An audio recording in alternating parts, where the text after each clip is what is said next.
এই সন্ত্রাসে ভেজা পৃথিবীর কোণে বিধবা মেঘের বাড়ি, যে মেঘ কপালে চুম্বন দেয় সে আমারই প্রেয়সী নারী। না না, সে আমারই প্রেয়সী নারী ব্যাপারটা ঠিক জমছে না। জমছে তো। আরে না না, কেমন একটা ছন্দ মিলছে তো। ছন্দ মিললে কি কবিতা হয়ে যায় নাকি? আচ্ছা, কে? আমি কার সাথে কথা বলছি? কে? আমি মেঘ, তোমার সামনেই তো রয়েছি, দেখতে পাচ্ছ না? আমি মেঘের সঙ্গে কথা বলছি? কেন? কবিতার রাজ্যের যাকে প্রেয়সী নারী বানাতে পারো, বাস্তবে তার সঙ্গে দাঁড়িয়ে 2 মিনিট কথা বলতে পারো না? না, পারি হয়তো। কবির ভাবনায় ব্যাঘাত ঘটালাম? না না, বলো। একা? হ্যাঁ, আমি একা ঘুরতেই ভালোবাসি। এটা আমার একাকিত্বের উদযাপন। তোমার একাকিত্বের উদযাপন? হ্যাঁ। তুমি মানুষের ভিড়ে হাঁপিয়ে উঠেছ হয়তো, আর আমি একা একা থেকে হাঁপিয়ে উঠেছি। আমার ইচ্ছে করে মানুষের কাছাকাছি যেতে, মানুষকে বুঝতে, মানুষের হাসি কান্নাকে অনুভব করতে, মানুষকে ভালোবাসতে। আচ্ছা, ভালোবাসা কিভাবে আসে? হঠাৎই চলে আসে। কখনো ভালোবেসেছো কাউকে? বহুবার। সেই ভালোবাসার মানুষগুলো এখন কোথায়? ইটকাট পাথরের জঙ্গলে কোথাও লুকিয়ে আছে।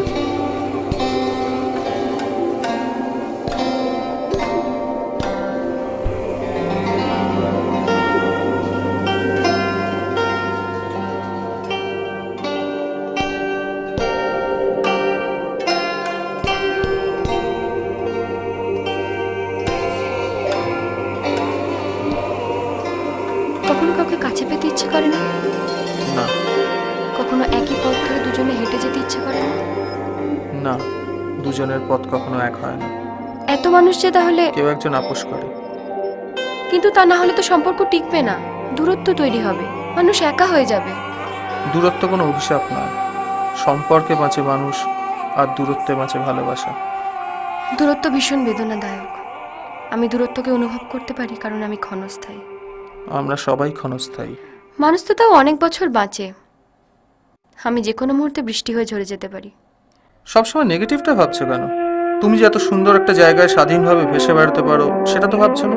তা ঠিক, দার্জিলিংকে আমি ভীষণ ভালোবাসি। আমি চাই বারবার যেন দার্জিলিংয়ের মেঘ হয়েই জন্মাই।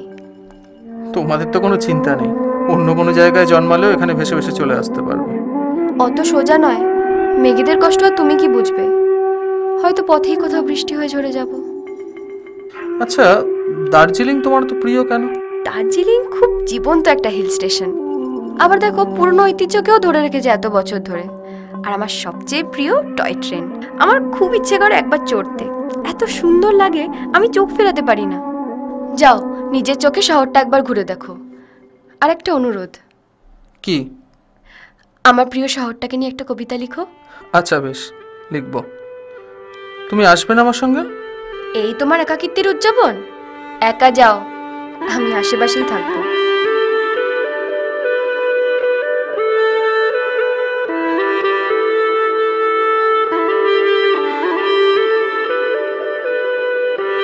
অনেক তলিয়ে যাওয়া সময়ের কথা মনেও রাখেনি কেউ। এক পাহাড়ি মায়ের গর্ভে কিছুটা আগলানো ইতিহাস। সেই ইতিহাস কখনো সোনাদা, দার্জিলিং বা ঘুম, বাতাসিয়া লুপে প্রকৃতির কোলে, মেঘেদের বেডরুম।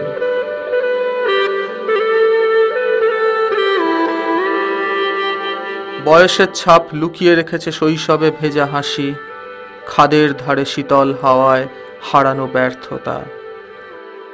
সিলেবাস আর বন্ধুরা ডাকে, কৈশোরে ছুটে আয়, ক্লান্ত পায়রা অবসর নেবে স্মৃতির বারান্দায়। ক্যামেরা হাতে মগ্ন যুবক জীবন খুঁজছে ফ্রেমে, কুকুর খুঁজছে হারানো মালিক যে ত্যায্য করেছে তাকে। কয়লা ঘাঁটছে রেলের চালক, সময়ের দাম গুনছে সময়। ইস্ট ইন্ডিয়া কোম্পানি জানে ইতিহাসগুলো ভোলার নয়।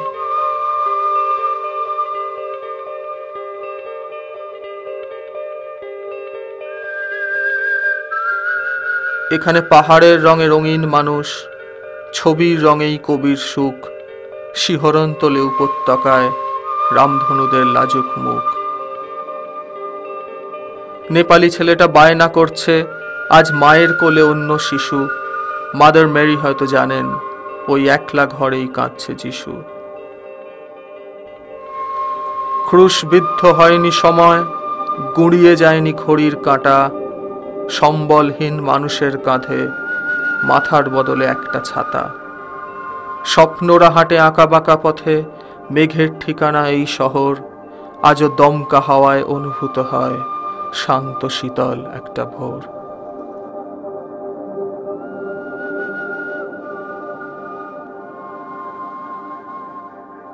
কেমন লাগলো? খারাপ না, কিন্তু কোথাও কোথাও অন্তমিল হলো, কোথাও হলো না। হ্যাঁ তো, না তাতে কিছু না, মানে কবিতার কাঠামোর সাথে মানে নিয়মগুলো। ওরে বাবা, নিয়ম মেনে কবিতা লিখতে হবে? তাহলে প্রথা ভাঙা বলছো? দেখো, আমি বিশ্বাস করি you can either be a conformist or an artist, you can be both. বুঝলাম। আচ্ছা, তুমি অন্য মানুষদের সাথে কথা বলো? চেষ্টা করেছি, কিন্তু কেউ আমার ডাক শুনতে পায়নি। কেন শুনতে পাইনি? হয়তো ওরা শুনতে চায়নি, বা হয়তো ওরা শুধু কান দিয়ে শোনে, মন দিয়ে শোনে না, তাই ওরা তোমার কথা শুনতে পায় না। হতে পারে। তুমি কখনো কোনো মানুষকে ভালোবেসেছো? বহুবার। তাদের কাছে পাওয়ার চেষ্টা করেছি, জড়িয়ে ধরার চেষ্টা করেছি, তাদের কপালে চুমু খেয়ে তাদের ক্লান্তি দূর করার চেষ্টা করেছি। আমি এখন হোটেলে যাব। হাসছো কেন? আরও কত কি করি। ইচ্ছে হলে চিমনি দিয়ে কারোর ঘরে ঢুকে পড়ি, খোলা ছাতে শুকোতে দেওয়া পাজামা ধরে টানি। আমি এখন যাচ্ছি। মেয়েদের ব্যাপারেও এতটা পসেসিভ? তুমি বুঝবে না।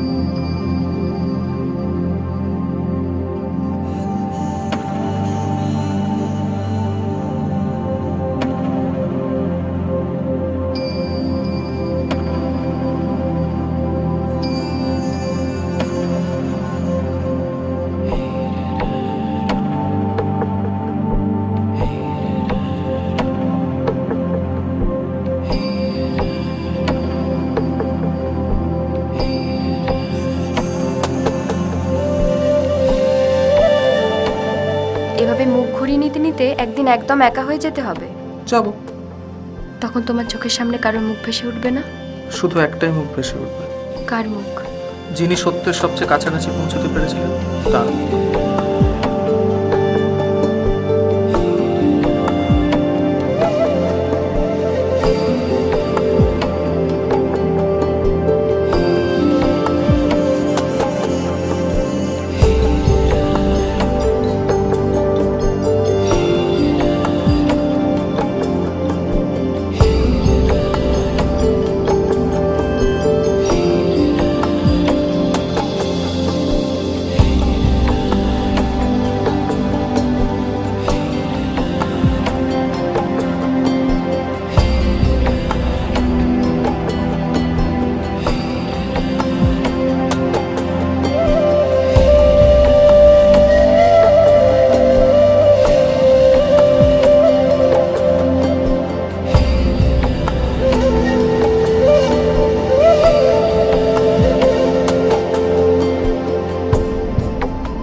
লাভ হলো?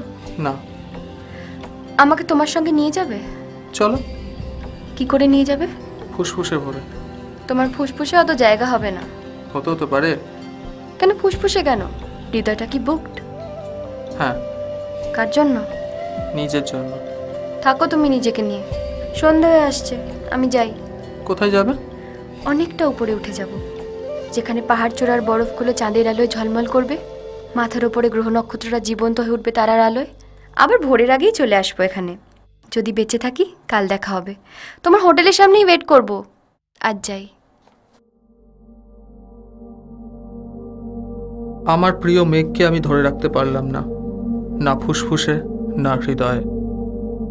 হঠাৎই সূর্যটা পাহাড়ের আড়ালে লুকিয়ে পড়ল। অন্ধকার নেমে এলো দার্জিলিংয়ের রাস্তায়। আমি হোটেলের ঘরে ঢুকে আলোটা নিভিয়ে দিলাম। চোখ মেললাম অন্ধকারে। অন্ধকারের ক্যানভাসে রঙিন স্মৃতিগুলোকে আঁকার চেষ্টা করলাম, কিন্তু পারলাম না। অন্ধকারের ক্যানভাসে কোনো রং ধরল না।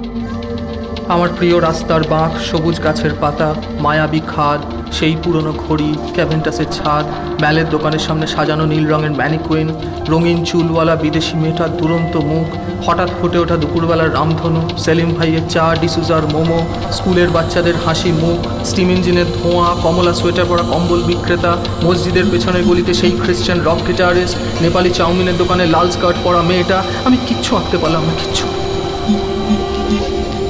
অস্থির মনটা সকালের অপেক্ষায় ছটফট করতে লাগলো। আমি শুধু সূর্যোদয়ের অপেক্ষায় রইলাম। দিবসের প্রথম আলোয় ছুটতে গিয়ে হোটেলের বাইরে দেখবো আমার জন্য আমার মেঘ অপেক্ষা করছে।